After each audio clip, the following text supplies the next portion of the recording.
Hi there folks, so in this video we're going to give a wee demonstration on how best to utilise the Higher Maths past paper section in the online learning platform. So once you've logged in to your account at www.rigormaths.co.uk, we then select the area that we wish to study, so in this case it's Higher Maths. Now obviously as part of your subscription you've got bronze, silver and gold video lessons and self-marking quizzes for all areas of the course. But what we're going to do is we're going to scroll down to this additional resources section. Now, we'll not talk too much about this, but one of the areas that you might not be aware of with your subscription is the past paper booklets by topic. So if we scroll down, so for any area of the course that we want, so say for example trig equations, we can download a past paper booklet where it's all the past exam questions. Now, of course, the good thing about this booklet is if you get to a question that you can't do, you can click underneath it and view a video solution which talks you through how that question should be answered. But now that we're at the final push to our final exam, what we're actually going to look at is just the past papers section. So again, scroll down to additional resources and we've got Higher Maths past papers. And it's everything from last year's exam all the way back to 2016, so plenty to be getting on with. Now, of course, we can download past papers from the SQA website, from many other websites, but the reason why we would recommend the Rigor Maths format is we've got access to the full marking scheme at the top, if that's what we want. But if you scroll down, as you can see, at the bottom of every single question, you can watch a video solution directly showing you exactly how the question should have been answered if you didn't quite manage to get it right first time. But what it also gives you is it gives you a video lesson that you can go and look up in Rigor Maths if you want to do a wee bit of extra practice of that skill.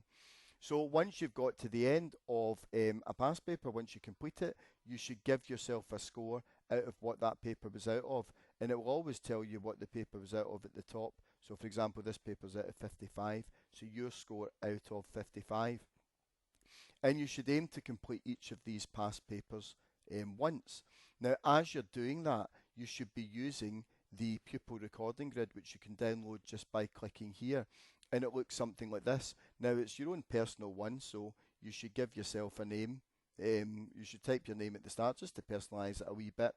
And as you're working through the past papers for your first attempt, work out your percentages. So if you did 2016, your score divided by the total times by 100. And for your first attempt, say we got 56%.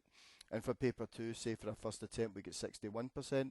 And then for your overall percentage, that would be a paper 1 and paper 2 totals added together, divided by the total number of marks times by 100. Say that comes out as 59%. Now, once we press enter, as you can see, it populates the bar graph here for us, so we can actually view our progress. Now, we should aim to complete every past paper, as I said, at least once. And when we do that, our pupil recording grid should look something like this. And as you can see, all those bar graphs are now populated. Now, once we've had a go at every past paper once, our aim is to go back and do those past papers again. But the thing is, I'm probably going to start with 2019 next because I didn't perform particularly that well in that paper. So on my second attempt, obviously I'm expecting my score to go up. And I'm probably expecting my score to go up in both papers. And that's because that's because I'm still going to answer the questions right that I knew how to do the first time, but because I've watched the video solutions and had that feedback, I'm going to make a better attempt at some of those trickier questions. Now, once I press enter here, my average for my attempts at 2019 is going to change, but that's also going to be reflected in the bar graph too. And you know what? If you get the time, you could even do a third attempt at it and watch your scores rise again, and again that will be reflected in the bar graph.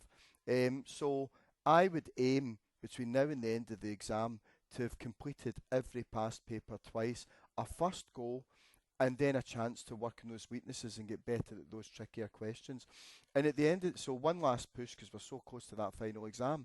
And at the end of the day, folks, if we manage to achieve that between now and the exam, then we're going to get an absolutely fantastic pass come results day in August. So one last push, guys. I know you can do it. And I want to wish you all the best of luck for your final exam, and that's from me, Rigorman.